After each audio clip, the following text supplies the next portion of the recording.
तो hello student, welcome back to my YouTube channel R study. तो हम लोग 120 रूल्स ग्रामर्स के देख रहे थे। तो पिछले लेक्चर में हम लोग ने 23 रूल कंप्लीट कर चुके हैं। तो आज हम कुछ नए रूल्स को देखेंगे। तो चलिए स्टार्ट करते हैं हम आज के नए रूल से। तो आज का पहला रूल है ऑल्दो। ऑल्दो एक कंजक्शन है। पता होगा कि आपको कंजक्शन क्या होता है। एक सेंटेंस को जोड़ने का काम करता है, मतलब दो सेंटेंस है तो उसको जोड़ने का काम करता है। तो ऑल्दो एक कॉन्ट्रास्ट शो करता है सेंटेंस में। Although introduce A contrast and has a specific pairing rule. मतलब कॉन्ट्रास्ट मतलब एक सेंटेंस में अंतर क्रिएट करता है। कॉन्ट्रास्ट मतलब होता है अंतर, मतलब जैसे बट हो गया इसी तरह। तो हम देखते हैं कि ऑल्दो के साथ क्या यूज होता है। तो जनरली एसएससी में आप देखेंगे तो ऑल्दो के साथ हमेशा ही एट यूज़ किया जाता है। एट। तो आपको जब भी सेंटेंस में ऑल्दो दिखे तो आप एट खोजिएगा। अगर एट नहीं है तो भी वो सेंटेंस करेक्ट है। लेकिन ऑल्दो अगर आपको दिख रहा है सेंटेंस में, अगर उसके साथ बट यूज हुआ है तो वो सरासर गलत होगा। ऑल्दो के साथ बट कभी भी यूज़ नहीं होता है।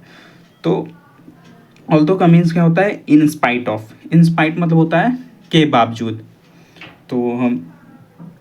तो हमें बता दिया कि ऑल्दो हमेशा मतलब ऑल्दो जनरली एट फॉलो करता है मेन क्लाउज में, बट एट इज़ ऑप्शनल। मतलब सेंटेंस में कभी कभी एट नहीं भी यूज हो सकता है, लेकिन जनरली ऑल्दो के साथ हम एट यूज़ करते हैं। It never follow by the but, लेकिन ये बट कभी भी फॉलो नहीं करता है। जैसे कि एक एग्जाम्पल देख लीजिए। Although she is rich she thinks twice before spending a penny. मतलब यद्यपि वो, हालांकि वो रिच है, लेकिन फिर भी वो दो बार सोचती है एक भी पैसा खर्च करने में। तो यहाँ पर आप देख रहे हैं कि एट भी यूज़ नहीं हुआ है। तो हम सेंटेंस में एट नहीं भी यूज करेंगे तब भी ये सेंटेंस करेक्ट ही माना जाएगा। जैसे कि although she is rich yet she thinks twice before spending a penny. तो यहाँ पर हम देख रहे हैं कि एट यूज़ हुआ है। तो ये ग्रामेटिकली दोनों करेक्ट ही सेंटेंस है। लेकिन एट हम यूज़ कर भी सकते हैं और एट नहीं भी यूज कर सकते हैं। लेकिन हम लोग एसएससी में जनरली देखते हैं कि ऑल्दो दिखता है तो एट यूज़ होता ही है। तो आप लोग जब भी ऑल्दो दिखे तो आप एट को ढूंढ लीजिएगा सेंटेंस में। लेकिन यहाँ पर देख रहे हैं आप, although she is rich but she thinks twice. तो यहाँ पर क्या दिख रहा है आपको, बट। तो बट कभी भी यूज़ नहीं हो सकता है। तो ऑल्दो का पेयर किसके साथ होगा, एट के साथ। ठीक है, ऑल्दो के साथ बट यूज़ नहीं हो सकता, बट नहीं यूज करेंगे। तो आपको ये रूल अच्छे से समझ आया होगा। ऑल्दो एक कंजंक्शन है जो दो सेंटेंसेस को जोड़ता है, अंतर क्रिएट करता है उसमें, और हमेशा ये अपने साथ जनरली एट लेता है। इसके साथ बट यूज नहीं होगा। तो ठीक है, हम नेक्स्ट रूल देखते हैं अब। तो नेक्स्ट रूल है 25वां रूल। तो इसमें हम देखेंगे कुछ ऐसे वर्ब हैं जो कि आईएनजी फॉर्म नहीं लेते हैं, मतलब उसके साथ आईएनजी फॉर्म कभी भी यूज़ नहीं होता है। वैसे वर्ब को क्या बोलते हैं, स्टेटिव वर्ब बोलते हैं उसको। ऐसे वर्ब जो कि आईएनजी फॉर्म नहीं लेते हैं। तो देखिए, certain verbs that describe states, मतलब कुछ ऐसे वर्ब हैं जो स्टेट डिस्क्राइब करते हैं, जैसे कि फीलिंग, सेंस, पोजीशन।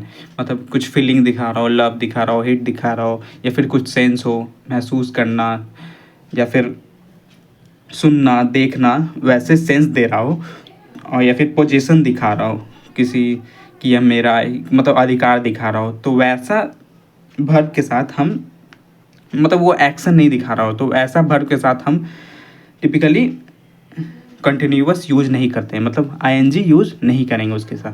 तो इसमें तीन कैटेगरी है, जैसे कि पोजीशन हो गया, एक सेंस हो गया, एक फीलिंग हो गया। तो पहले हम देखते हैं पोजीशन। पोजीशन वर्ब है कुछ ऐसे जो कि एक्शन नहीं दिखाते हैं, मतलब पोजीशन दिखाता है कि हाँ ये मेरा अधिकार, तो उसके साथ हम आईएनजी यूज़ नहीं करेंगे।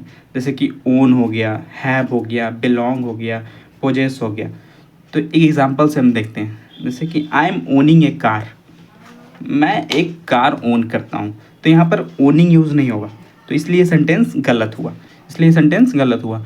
तो ये जनरली हम यूज करेंगे, मतलब ग्रामेटिकली ऐसे लिखेंगे आई ओन ए कार, मतलब simply I own A car, मैं एक कार को ओन करता हूँ, मतलब ये कार मेरा है।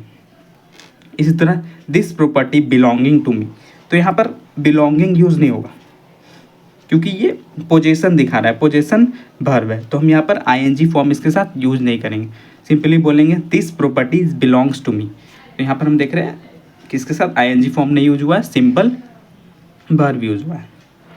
तो दूसरा हम देखते हैं सेंस। तो कुछ ऐसे वर्ब है जो कि सेंस दिखाते हैं, जैसे सी हो गया, स्मेल हो गया, टेस्ट हो गया, हियर हो गया, तो वो भी सब आईएनजी फॉर्म नहीं लेते हैं। जैसे कि this sauce is testing strange, तो हम टेस्टिंग कभी यूज़ नहीं करेंगे, हमेशा टेस्ट यूज करेंगे, टेस्ट हो गया, टेस्ट हो गया।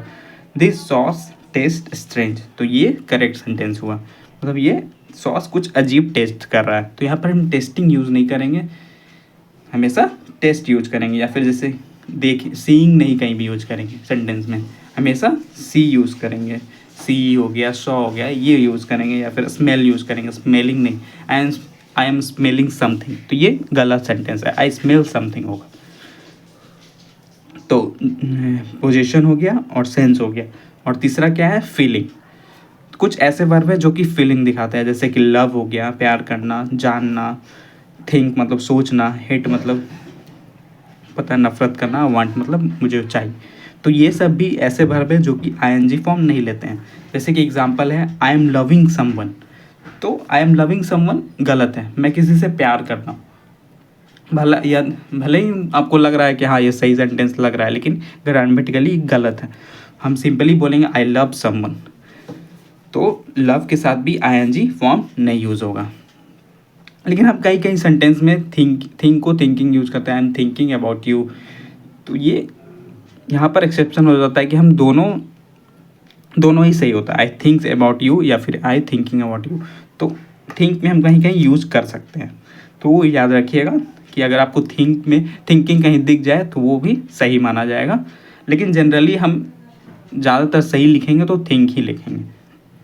और एक और एक्सेप्शन है पोजीशन में, तो हैविंग भी हम लोग यूज़ करते हैं जब भी पोजीशन नहीं दिखा रहा हो, मतलब हैविंग कुछ और दिखा रहा हो, मतलब हैविंग यहाँ पर हो रहा है कि हम लंच कर रहे हैं, I am having lunch now, मतलब मैं खा रहा हूँ, मैं लंच अभी खा रहा हूँ। तो यहाँ पर हैविंग पोजीशन नहीं दिखा रहा है, यहाँ पर हैविंग दिखा रहा है कि मैं खा रहा हूँ, इसलिए हम यहाँ पर हैविंग यूज़ करेंगे, इसलिए ये एक एक्सेप्शन है। तो आपको ये दोनों रूल भी बहुत अच्छे से समझ आया होगा। एक पहला था जो ऑल्दो था, ऑल्दो के साथ हमेशा जनरली एट यूज़ करते हैं, और वो कॉन्ट्रास्ट शो करता है, एक तरह का कंजक्शन ही है वो ऑल्दो। और ये कुछ ऐसे वर्ब हैं जिसको स्टेटिव वर्ब बोलते हैं, जो कि अपने साथ आईएनजी फॉर्म नहीं लेता है। तो ठीक है, दोनों आपको रूल बहुत अच्छे से समझ आया होगा। पूरा वीडियो को शुरू से अंत तक देखने के लिए धन्यवाद। अगर आपको ये वीडियो अच्छा लग रहा हो तो चैनल को सब्सक्राइब कीजिए और वीडियो को लाइक कीजिए। ठीक है, धन्यवाद।